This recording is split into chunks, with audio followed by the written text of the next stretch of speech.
Binsun TV, saluran dakwah Samarinda.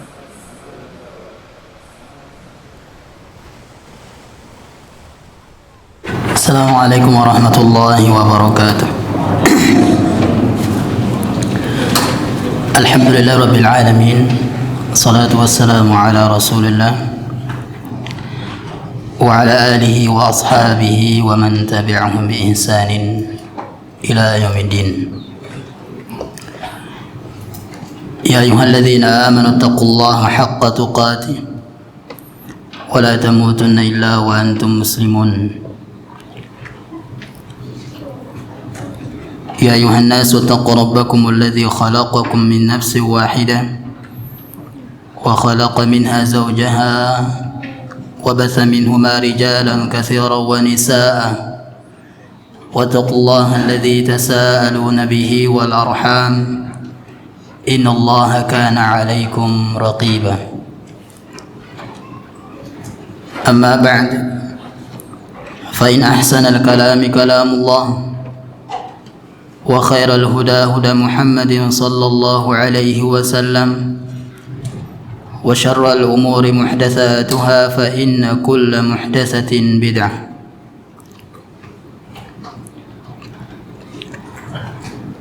Pada malam hari ini kembali kita akan melanjutkan pembahasan tentang sifat salat sunnah Nabi sallallahu alaihi wasallam. Namun sedikit kita akan membacakan faedah dalam rangka untuk saling mengingatkan tentang afatu talabil ilmi. Apa saja perkara-perkara yang bisa menjadikan ilmu yang kita miliki itu menjadi sia-sia bahkan hilang. Perkara-perkara ini harus kita jauhi, terutama kita yang istiqamah misalnya dalam bermajlis ilmu agama, terutama kita yang telah mendapatkan hidayah mengenal dakwah ini, kemudian diikuti dengan bermajlis ilmu agama. Penyakit yang bisa menjadikan ilmu kita sia-sia yang pertama adalah ar-riya. Yang pertama adalah riya, ingin dipuji. Misalnya ketika kita datang ke majelis ilmu karena ingin dipuji, ingin dilihat orang bahwasanya saya ini rajin loh nuntut ilmu agama, rajin bermajelis ilmu agama. Dan niat yang seperti ini itulah yang dinamakan dengan riya. Dan riya bisa menghapus pahala. Riya bisa menghapus pahala ibadah yang kita lakukan. Dan riya termasuk syirik kecil, jemaah. Riya termasuk syirik kecil. Bahkan sebagian ulama mengatakan ayat yang mengatakan innallaha la yaghfiru ayyushraka bihi wa yaghfiru ma duna dzalika liman yasha. Sesungguhnya Allah Subhanahu wa taala tidak akan mengampuni dosa syirik dan akan mengampuni selainnya. Sebagian ulama mengatakan dosa syirik di sini umum, entah itu dosa syirik besar atau dosa syirik kecil, tidak akan diampuni Allah Subhanahu wa taala kalau dia tidak bertaubat dari dosa syirik kecil ini. Sehingga perbedaan hukuman, balasan yang akan didapatkan oleh pelaku dosa syirik besar dan syirik kecil di akhirat. Kalau syirik besar dia bawa mati misalnya, belum bertaubat, maka kekal dalam neraka. Kalau syirik kecil, kalau dibawa mati belum bertaubat dari syirik kecil seperti riya misalnya dan syirik kecil lainnya, itu nggak akan diampuni Allah Subhanahu wa taala di akhirat, sehingga dia masukkan dalam neraka, tapi akhirnya dia akan ke surga. Itu perbedaannya. Sama-sama tidak diampuni Allah Subhanahu wa taala, tapi yang satu kekal di neraka yaitu syirik besar, kemudian yang satunya tidak kekal tapi tidak diampuni Allah tabaraka taala. Dan ini bahaya jemaah. Ya. Jadi jangan kita mengira bahwasanya ini kan masih kecil dosa syiriknya. Enggak.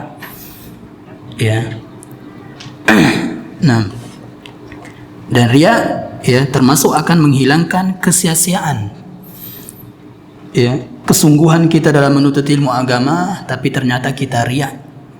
Sia-sia jemaah.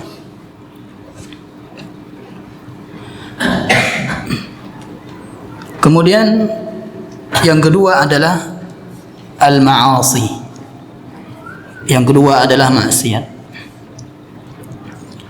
yang menjadikan ilmu yang selama ini kita cari, namun ternyata kita bergelimang maksiat, itu pertanda bahwasanya ilmu yang kita tuntut itu sia-sia.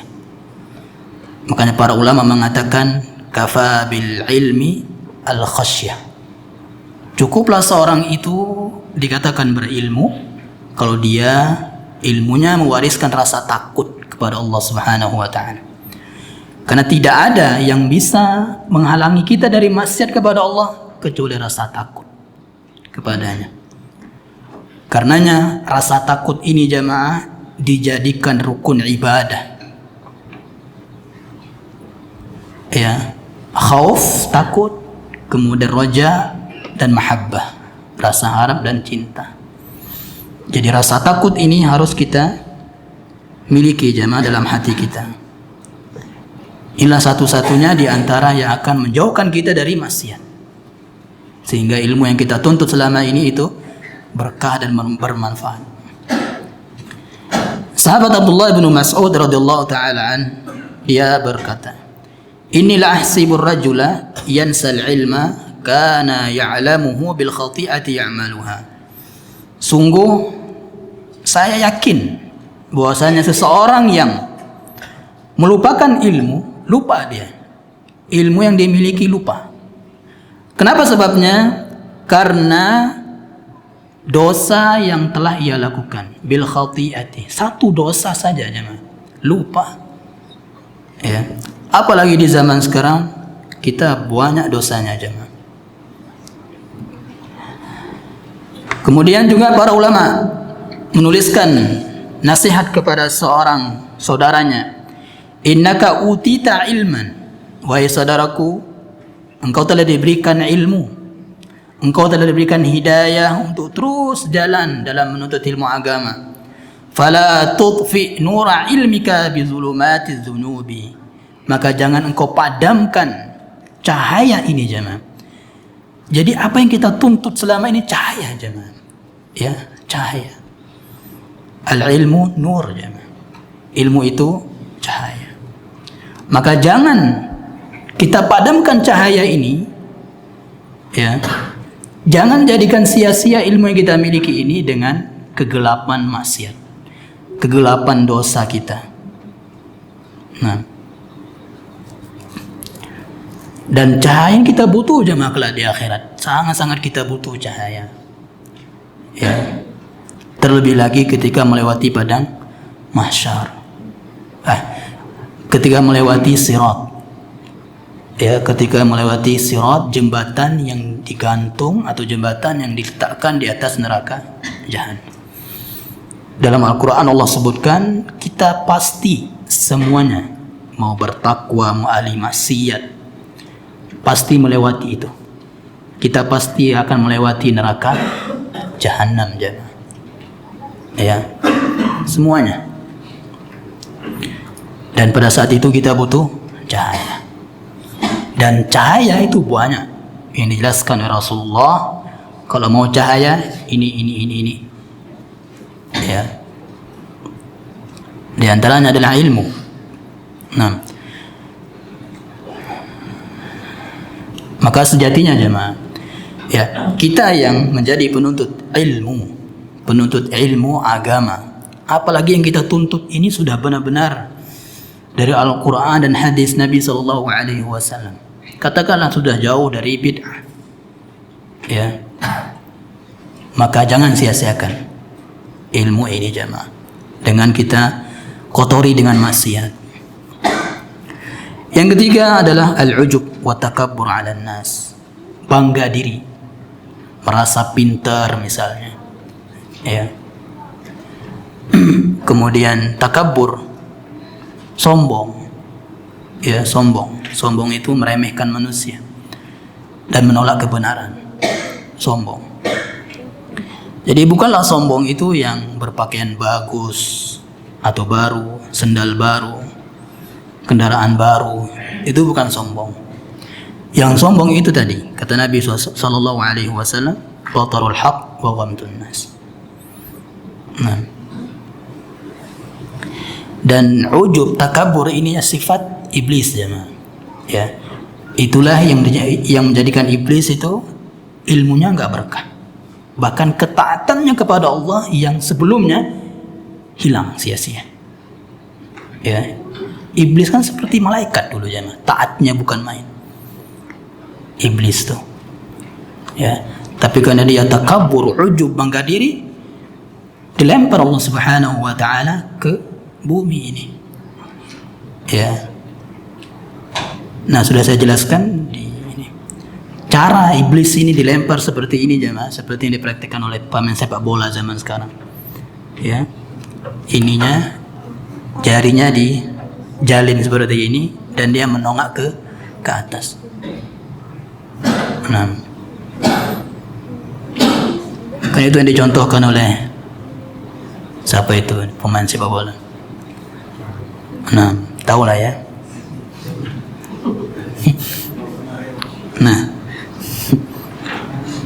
Nah, ujub ya. Yang keempat hasad.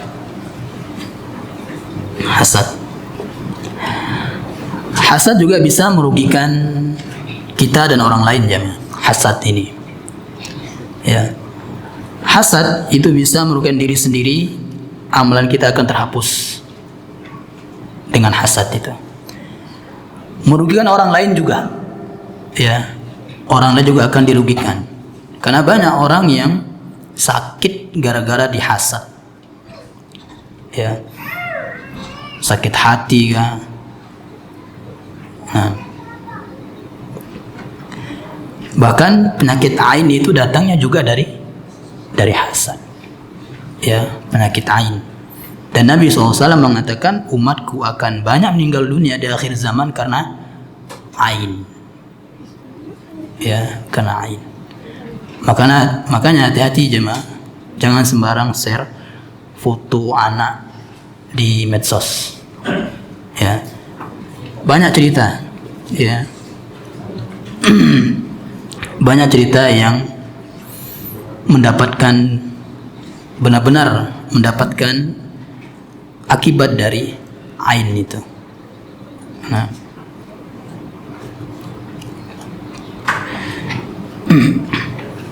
jadi hasad itu adalah ketika dia melihat saudaranya punya nikmat, maka dia berkeinginan untuk nikmat itu hilang.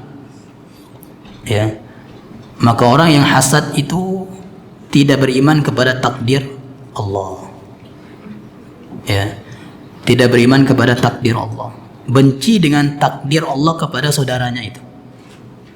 Nah, makanya itulah pentingnya kita membahas rukun iman itu jemaah.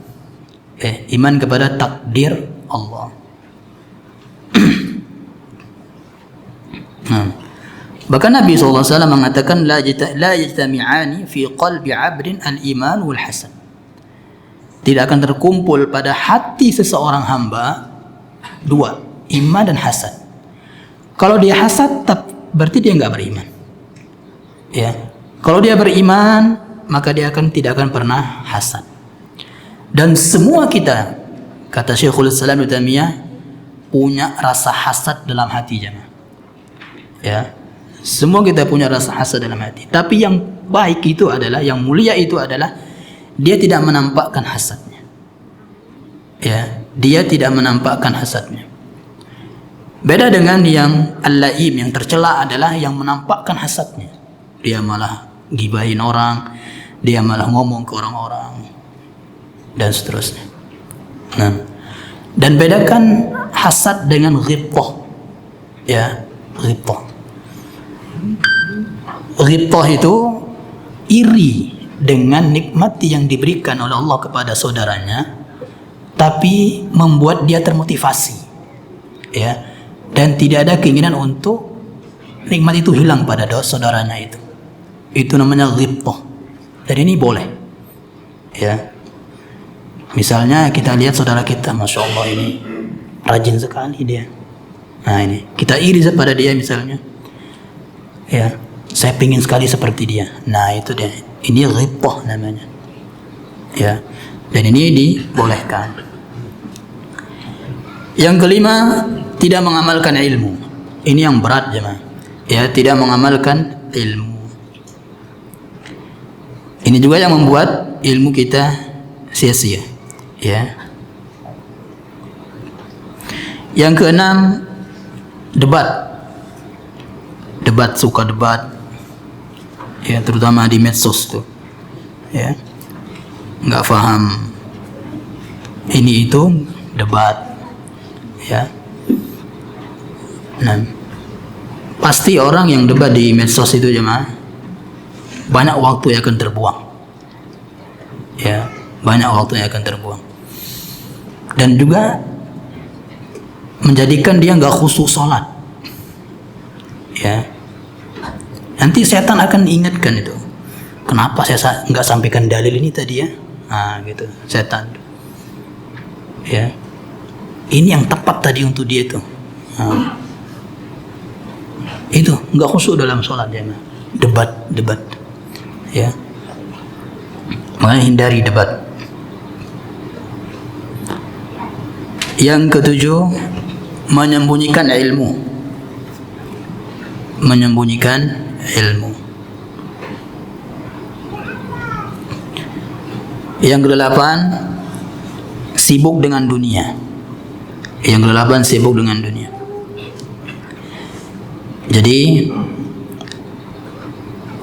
banyak waktunya yang terbuang untuk dunia. Banyak waktunya terbuang untuk dunia. Dan kita lihat di sini, Nabi SAW bersabda, jika akhirat menjadikan cita-cita seorang hamba, maka Allah akan jadikan kekayaan di hatinya, ya. Ini akan membuat dia lebih sibuk dengan akhirat daripada dunia aja, ya. Kalau hati itu sudah kaya, syaratnya cita-cita kita harus banyak akhirat. Kemudian wa jama'a lahu syamlahu, urusan kita akan diatur oleh Allah, akan dirapikan Allah Subhanahu wa taala. Ya. Misalnya selesai satu urusan, baru datang lagi. Beda dengan yang dunia, nanti akan disebutkan di sini. Kemudian wa atathu dunya wa hiya raghimah.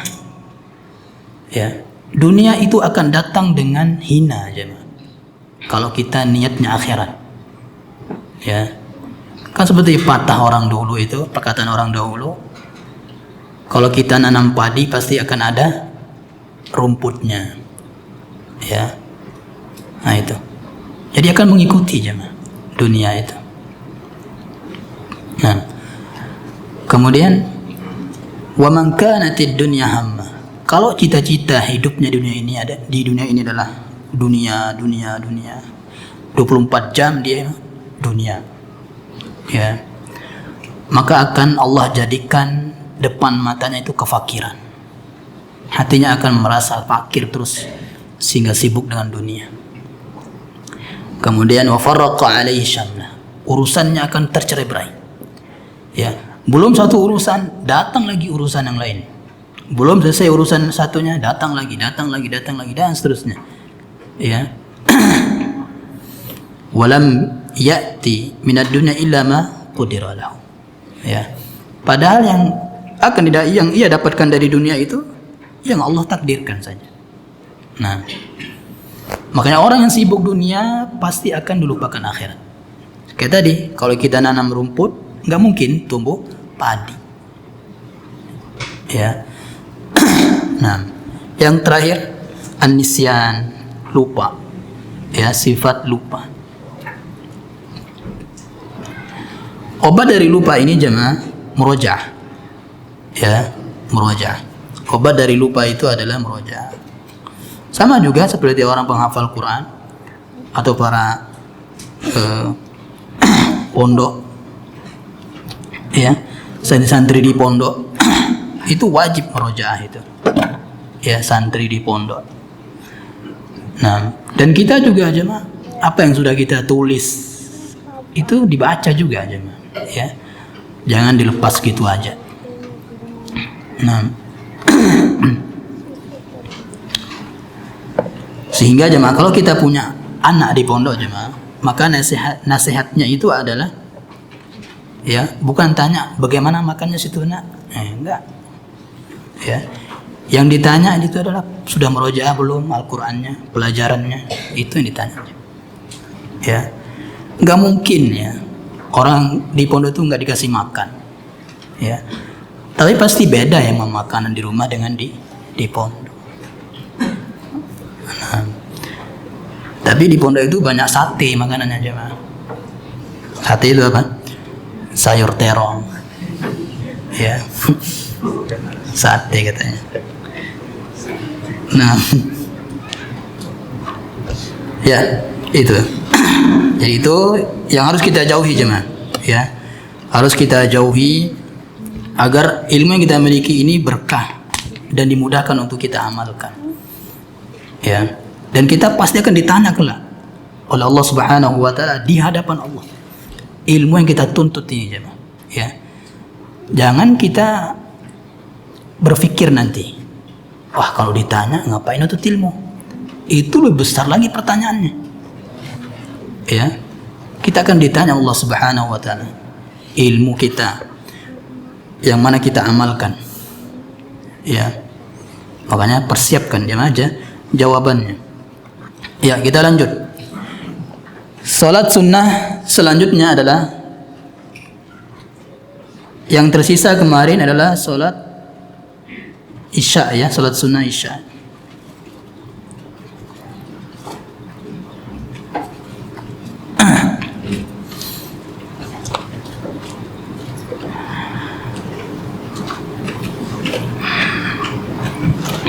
Hukumnya adalah mustahab sunnah, ya, tapi ditekankan ini jemaah, karena termasuk sunnah rawatib, yaitu setelah Isya, ya, setelah Isya, ba'diyah Isya, dan 2 rakaat. Nabi sering melakukannya di rumah, ya. Nabi sering melakukannya di rumah, yang 2 rakaat ba'da Isya ini.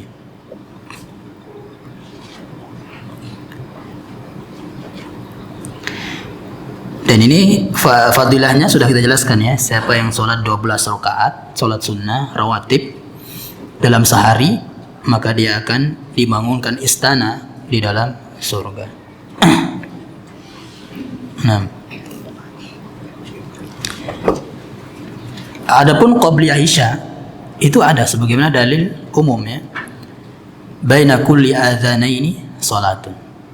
Di antara azan dan iqamah itu ada salat. Berapa rakaat? Salatul laili masna masna. Salat malam itu dua rakaat. Nah, ya, salat sunnah rawatib sudah selesai. Selanjutnya adalah salatul lail wal witri. Salat malam dan salat witir. Keutamaannya sangat banyak jemaah, salat malam dan salat witir ini. Di antaranya hadis Nabi sallallahu alaihi wasallam, wa afdhalus salati ba'da al-fardhah salatul lail. Salat yang paling utama setelah salat fardu itulah salat malam. Ya. Makanya para orang-orang soleh itu nggak pernah tinggalkan sholat malam itu jemaah. Orang soleh nggak pernah dia tinggalkan. Karena yang paling utama adalah sholat fardu. Ya. Jadi sholat malam itu lebih utama dari sholat sunnah rawatib. Sholat malam itu. Karena lebih utama setelah sholat fardu. Nah, dan Nabi juga nggak pernah meninggalkan sholat malam. Ya. Bahkan sholat malam ini dulu itu wajib jamaah. Ya. Dan ketika ada sholat fardu, kewajibannya jadi sunnah. Ya. Sebagian ulama mengatakan untuk para sahabat dan umatnya. Adapun untuk Nabi, sebagian ulama mengatakan masih wajib. Ya. Makanya Nabi itu kadang mengqadha, ya, kalau ketinggalan sholat malam. Ya. Nah, namun sebagian ulama mengatakan tetap sunnah untuk Nabi, ya, dan untuk umatnya. Tapi intinya para sahabat, kemudian Nabi dan para ulama yang mengikuti mereka tidak pernah meninggalkan sholat malam. Ya. Yang kedua, dalil yang kedua, alaikum biqiyamil lail, kalian harus sholat malam. Ya, maksudnya sini penekanan. Fa innahu da'bus salihina qablakum. Karena salat malam ini jamaah termasuk kebiasaan orang-orang soleh sebelum kita. Orang-orang soleh, ya. Makanya barometer kesolehan seorang diantaranya adalah salat malam jamaah. Ya. Dan kita juga, apakah kita tadinya siang tadi ada dosa atau tidak? Lihat nanti malam, bangun nggak kita salat malam? Ya, kalau kita bangun sholat malam, berarti dosa kita sedikit tadinya. Ya, kalau kita nggak bangun nanti malam sholat malam, berarti dosa kita banyak. Ya, karena yang membuat kita malas sholat malam itu adalah dosa. Ya, dosa kita berat. Ya. Semakin besar pahalanya itu jemaah, semakin berat untuk dilakukan. Ya. Nah, yang bikin berat syaitan itu ya. Ya. Padahal walaupun 1 rakaat kata Nabi, walaupun 1 rakaat, ya, tapi berat. Ya. Dan orang nggak sholat malam itu dikencingi jemaah, dikencingi oleh syaitan telinganya. Ya. Walaupun dia bangun subuh berjamaah di masjid, tapi nggak sholat malam atau nggak sholat witir, sholat malam secara umum dikencingi oleh syaitan. Kalau dia bilang kok nggak bau, pesing gitu, ya, goib jemaah. Kalau bau kan bangun kita. Siapa mau dikencingi oleh syaitan, ya kan? Dikencingi anak sendiri aja udah marah-marahnya bukan main, ya kan? Apalagi syaitan. Nah, jadi syaitan itu diantara sifatnya dijelaskan Nabi, kencing, kentut, syaitan. Ya. Wa huwa qurbatul lakum ila rabbikum. Dan dia juga termasuk cara yang menjadikan kita sangat dekat dengan Allah jemaah. Ya. Dan ini fakta jemaah. Kalau kita bangun malam itu dekat rasanya, ya, dengan Allah Subhanahu wa taala. Dan emang dekat. Kan lagi di langit pertama. Ya. Allah kan turun itu langit di pertama jemaah. Sambil mengatakan siapa yang mau minta, saya akan kasih. Siapa yang minta ampun, saya akan ampuni. Nah, jadi seberat apapun kesulitan kita hadapi jemaah, ya, bangun sholat malam. Ya, nah, dan ingat orang sholat malam itu paginya akan semangat jemaah. Paginya setelah subuh itu mungkin rasa kantuk mungkin hilang, ya, karena tadi kalau kata orang itu, kata ahli kedokteran itu kan ada apa, hormon senang gitu kan orang sholat malam itu, ya. Kemudian penghapus dosa, wa maghfiratun atau wa mukaffiratun lisayyi'at, penghapus dosa, ya, penghapus dosa. Wa manhatun anil ismi, penghalang dari untuk melakukan dosa. Dan ini fakta juga aja. Kalau kita ingin berdosa misalnya, tadi malam kita sholat malam, sekarang kita mau berdosa atau paginya, kita akan berpikir, ngapain sholat malam tadi kok saya mau berdosa? Nah gitu, ya, menghalangi orang dari untuk melakukan dosa di pagi harinya atau di siangnya. Nah, dalam hadis yang lain ada tambahan, ya, wa matradatun liddai, pengusir sakit penyakit, ya. Dan banyak cerita juga, ya, banyak cerita yang bahkan ada satu buku itu isinya adalah khasiat sholat malam, ya, dari tersembuhnya suatu penyakit, ya, sholat malam. Karena kalau orang sakit, kalau dia dikasih bahagia itu kan cepat sembuh, ya, penyakit, ya. Makanya kalau datang jenguk orang sakit itu jangan kasih dia kekhawatiran, ya, katakan yang baik-baik gitu kan. Jangan misalnya orang sakit misalnya, wah teman saya sakit kemarin kayak gini, mati dia, udah. Nah itu, ya, jadi bikin khawatir lagi dia. Nah, nggak boleh, ya. Dan ternyata banyak ada pada jenguk orang sakit yang kita lupakan, ya, atau yang belum kita tahu, ya kan. Ketika jenguk orang sakit itu juga nggak boleh berlama-lama aja, ya. Sebentar aja kita doakan, ruqyah, udah pulang. Nasihat apa? Kasih semangat. Nah, jangan lama-lama di situ makan buahnya, ya kan. Nah, jadi itu sholat malam, ya, fadilahnya luar biasa. Hukumnya tadi sudah kita jelaskan, sunnah. Hukumnya adalah sunnah yang ditekankan, ya. Terlebih witirnya, ya. Sampai Imam Abu Hanifah mengatakan witir itu wajib, ya. Jadi sholat wajib itu ada 6 kata Imam Abu Hanifah, ya. Sholat 5 waktu kemudian witir, ya. Karena dalilnya nanti al-witru haqqun, ya, witir itu wajib. Nah,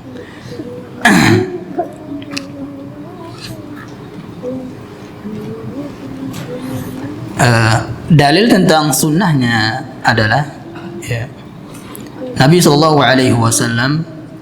bersabda, al-witru laisa bihatmin kahai'atil maktubah. Witir itu tidak wajib seperti sholat fardu, enggak, ya, tidak wajib.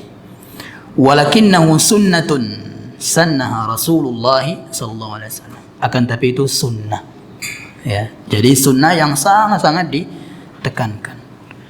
Kalau kita mau menjadi orang soleh maka sholat malamnya, ya. Nah,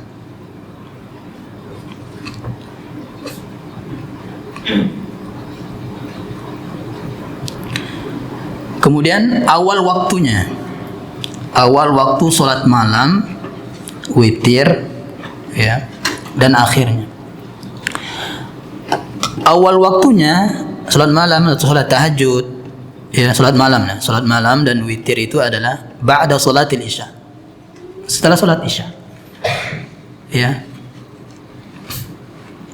Seandainya nanti kita misalnya nggak bangun karena kecapean, ya kan, atau pulang kerjanya mungkin sore banget, capek jadinya, ya, khawatir nanti nggak bangun di sepertiga malam, ya, maka sholatlah sebelum tidur, sholat malam, ya, sholatlah sebelum tidur, atau setelah isya, setelah dia ba'da isya langsung sholat malam, nggak mengapa, ya. Bukan hanya di bulan Ramadan aja seperti itu, ya. Kalau kita khawatir, namun tetap lebih utama adalah sepertiga malam, karena Allah itu turun di saat itu, ya. Nah, wa akhiruhu tulu'ul fajri. Akhir waktu sholat malam atau witir adalah ketika sudah masuk waktu subuh, ya. Nah,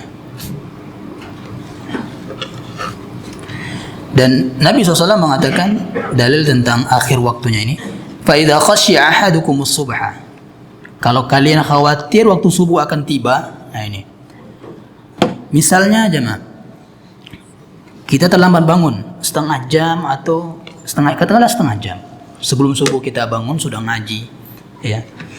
Dan emang benar jemaah ya, 1 jam ya, 1 jam sebelum subuh ayam jantan itu sudah berkokok, jemaah.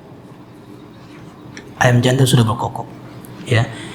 Itulah kenapa Nabi SAW melarang kita, la tasubbu dika fa innahu yuqizu lis-shalah. Ya.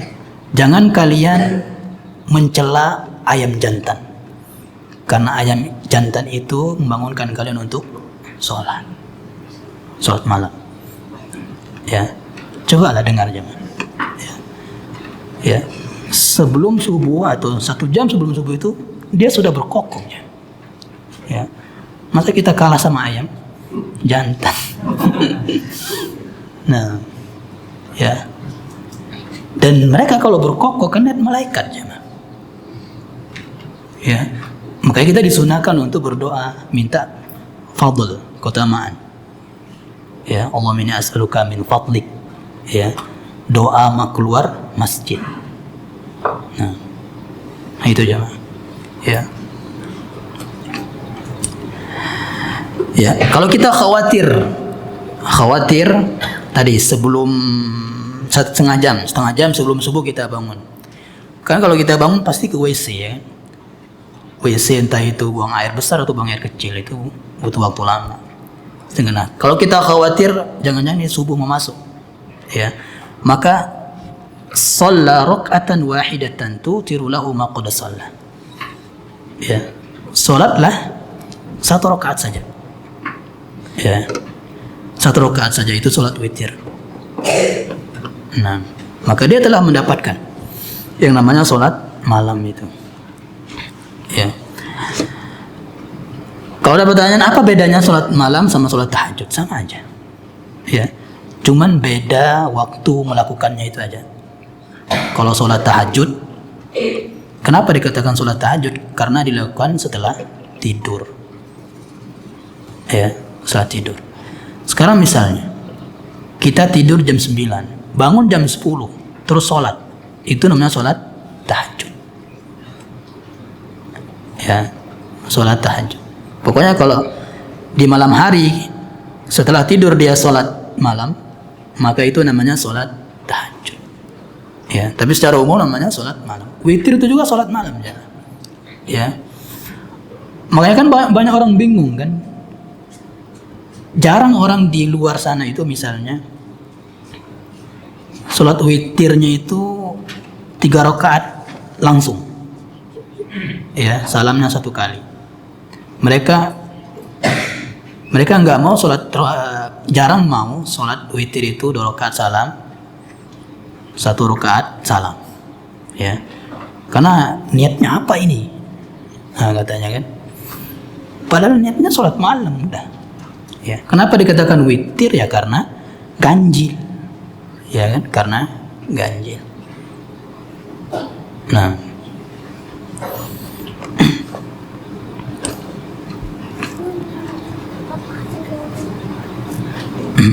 Jadi pokoknya jemaah, sebagai berkata Imam Nawawi rahimahullah taala, kalau kita khawatir nggak bangun malam, ya di sepertiga malam, maka sholatlah sebelum tidur, ya. Dan ini wasiat Nabi kepada sahabat Abu Hurairah dan sahabat yang lainnya juga, ya. Kenapa Abu Hurairah diwasiati seperti itu? Karena Abu Hurairah itu sibuk ngafal hadis, jemaah, ya. Jadi kebanyakan malamnya itu ngafal hadis, sehingga dia dikhawatirkan nggak bangun di sepertiga malam, ya. Makanya beliau dinasihati oleh Rasulullah salat sebelum tidur, ya.